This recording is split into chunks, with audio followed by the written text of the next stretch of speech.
Hello, hi, my name is Zoe. I am the Tipsy Psychic. Today I am going to do a TV show review. The TV show is called An Astrological Guide for Broken Hearts. It's an Italian romantic comedy television show on Netflix, and it's very entertaining in my opinion. I don't speak Italian, so obviously I watched with subtitles, but I still had a really rewarding experience. I like to watch a lot of films in different languages myself, so this wasn't like that much of a stretch for me. It's the story of Alice, who is a single woman who's also dealing with heartbreak, and she's also a hopeless romantic, and she befriends this astrological guru named Tio, and then she navigates her love life with the help of the Zodiac signs, as a lot of us on this channel try to do. So Alice, the main character, is a hot mess. She is also very relatable, and she's doing her best to balance her love life and her career.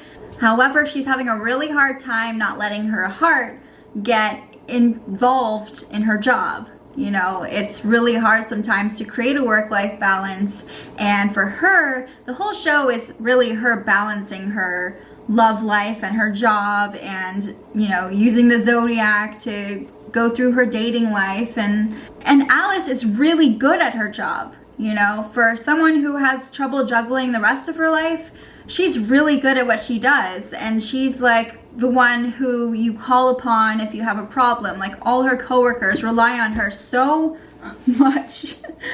Kitty. So she is also dealing with her own stuff, and then on top of that, she's dealing with her coworkers' problems, and she's an emotional being. She's a hopeless romantic, and she feels very deeply, and you can just tell, like, she goes where her heart wants her to go. She doesn't really think about things. She's just like, you know, this beautiful person.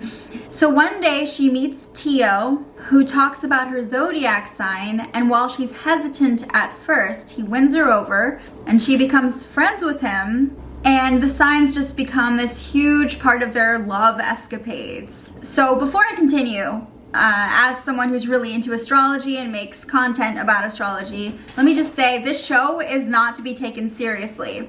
I've mentioned multiple times on my channel how I feel about compatibilities. You can check out those videos if you want to. But I have said also that I don't, sorry for if you hear anything, it's because the cat. I've also said that I don't really think it's right to use it's basically sun sign astrology, you know, categorizing people based on their sign, and I don't believe that one person is more compatible than other people, and I believe, you know, you have to look at your entire chart, and you have to look at everything in depth, and everyone's so different. But this is a fun show, and if you're into astrology and you just want to have a laugh, this is a really good show to watch, because it does go into the signs, but it's, you know, you just can't take it seriously. Like, if you're looking for serious astrology advice, do not go watch this show to get that. And there are moments throughout the show that I really like, where Tio comes on camera and he talks a little bit about each of the signs, and so he'll tell you like some different traits or different things that you might experience with a Taurus lover or a Virgo lover, or, you know, different things like that. But he talks about it in more of a caricature way, you know, in a dramatic way, and it's what makes it funny. And yes, there is a moment where they briefly look at her chart and they make a comment about how there aren't any planets in her 7th house, which is the house of love and marriage. And he says, oh, well, that's because you have to make up your own, you know, future, and there is no set happy ending for you or something. And of course, that's bullshit. But I like how they interpreted that, and I thought that was funny. So if you're looking for an entertaining romantic comedy that playfully touches on the zodiac signs, this is a really fun one for you. And in this channel, I like talking about things that kind of relate to psychic stuff and astrology, so I thought I'd talk about it, especially since I enjoyed it so much. I mean, in this show, it really entertains the idea that the zodiac signs dictate our love life and who we're meant to be with.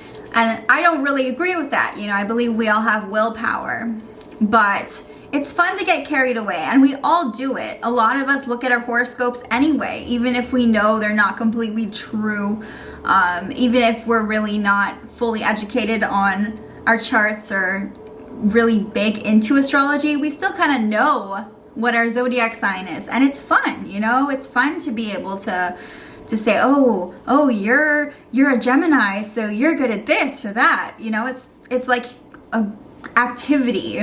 You know, it keeps us sane in a way that also makes us crazy. Just take everything with a grain of salt, you know, and have fun while watching it. I loved hearing the parts about astrology, even though I knew they weren't really true. And I really liked how Tio, who's this, you know, self-taught astrology guru, he would send her horoscopes every single day, and somehow they would always be true. They would always come true during each episode. So I liked how Tio is also a Sagittarius, and that really worked for his character because Sagittarius is really about freedom, and he wasn't into monogamy, and he's gender fluid and not about labels, you know, and he was just very adventurous and very high-spirited, and, you know, it just really fit. So I liked how they cast these signs with the cast and, you know, the characters. So Alice herself is a Libra, and that really fits the role because Libras are about partnership. You know, they're always looking for their match in a way. They're about balance, and that's what Alice is trying to do throughout the show. She's trying to find love.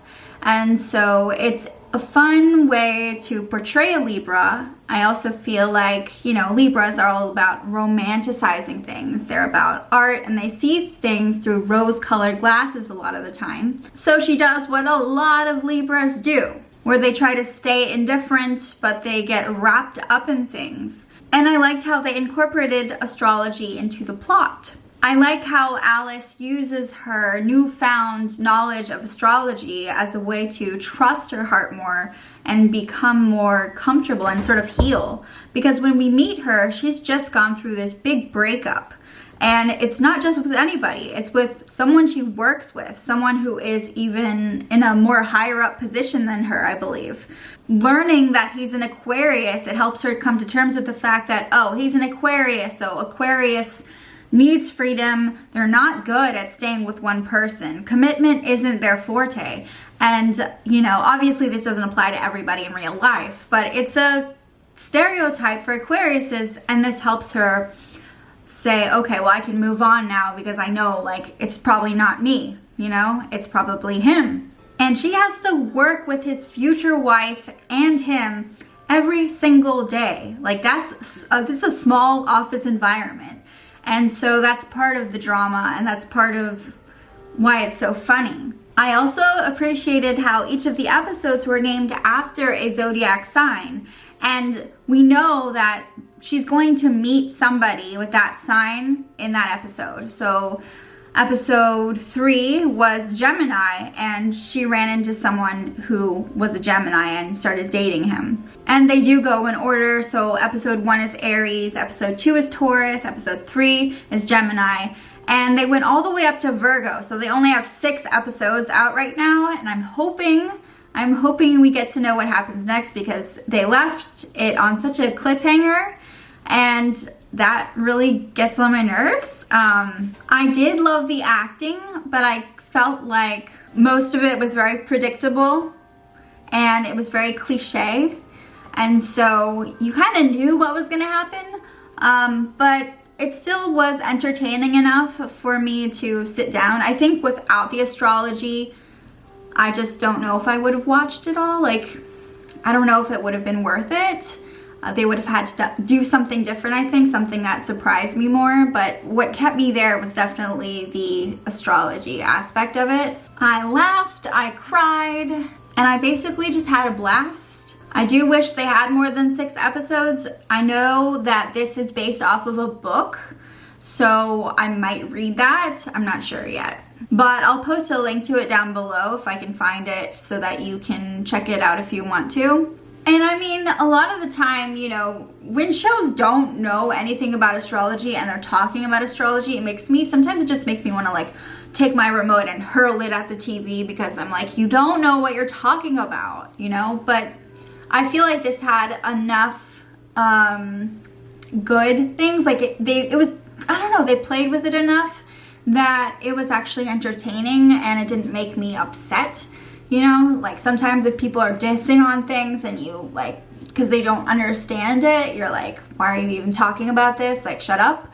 But I felt like this was really fun. This was a really fun one, and I don't know, I really liked it. So I thought I would share this with you guys. Not everyone watches Italian, you know, content and whatever. So I believe most of my viewers are located in the US.